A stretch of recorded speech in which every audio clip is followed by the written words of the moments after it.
সংবিধানের ১১৬ ধারা অসাংবিধানিক ঘোষণা ও ৩ মাসের মধ্যে বিচার বিভাগের জন্য আলাদা সচিবালয় গঠনের নির্দেশ দিয়েছে হাইকোর্ট। এ নিয়ে হাইকোর্ট চত্বরে ব্রিফ করছেন আইনজীবী শিশির মনির। আমরা সরাসরি চলে যাচ্ছি তার বক্তব্যে।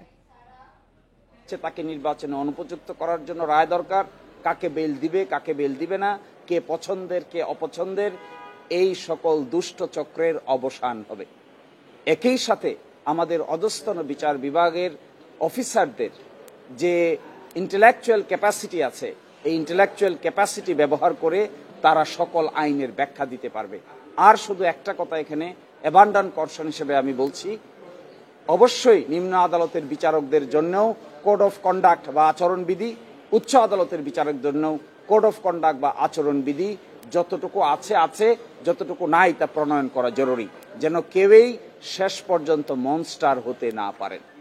যেহেতু judicial independence, rule of law, separation of power, এগুলোকে সংবিধানের বেসিক স্ট্রাকচার বা মৌলিক স্তম্ভ বলা হয়েছে, এই মৌলিক স্তম্ভগুলো স্বাধীন, সার্বভৌম এবং চেকস অ্যান্ড ব্যালেন্সের নীতিতে কাজ করতে পারে।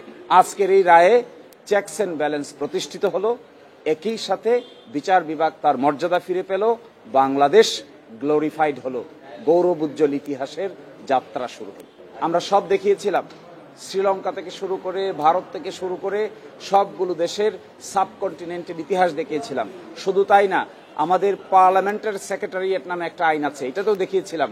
সেই সেক্রেটারিয়েটে বলা হয়েছিল পার্লামেন্ট কিন্তু সম্পূর্ণভাবে নিয়ন্ত্রিত হয় স্পিকারের অধীন, সেখানে সরকারের কিছুই বলার নাই, আইন মন্ত্রণালয়ের কিছুই বলার নাই। কিন্তু একমাত্র বিচার বিভাগ যেখানে কনসালটেশন করে বদলি, পদোন্নতি সেখানে নির্ভর করতে হয় উপযুক্ত কর্তৃপক্ষ, আইন মন্ত্রণালয়,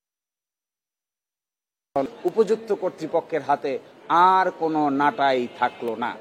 নাটাই পরিপূর্ণভাবে সুপ্রিম কোর্টের উপর ন্যস্ত থাকলো, এক্সিকিউটিভ পারবেন না। এটাই হলো দেশের জন্য সবচাইতে বড় খুশির খবর। 4th অ্যামেন্ডমেন্টের মাধ্যমে প্রথম প্রেসিডেন্টের উপর ন্যস্ত করেছিল, 15th অ্যামেন্ডমেন্টে এসে সেটা আবার প্রেসিডেন্টের উপরে ন্যস্ত থাকলো, কিন্তু in consultation with the supreme court করা হয়েছিল। আজকে অবজারভেশন দিয়ে বলেছেন এই প্রক্রিয়াটা পুরোটাই 5th অ্যামেন্ডমেন্ট এবং 15th অ্যামেন্ডমেন্ট, 4th অ্যামেন্ডমেন্ট এবং 15th অ্যামেন্ডমেন্ট পুরোটাই অসাংবিধানিক ঘোষণা করেছেন, এবং 116 অফ দি কনস্টিটিউশন তার অরিজিনাল ফর্মে পুনরুজ্জীবিত হবে। জীবনের যে কয়টা আইনি কাজ করেছি, in my mental satisfaction, this is the best legal fight I have fought for the nation. High court চত্বরে সাংবাদিকদের ব্রিফ করছিলেন আইনজীবী শিশির মনির। আমরা এতক্ষণ সরাসরি ছিলাম সেখানে।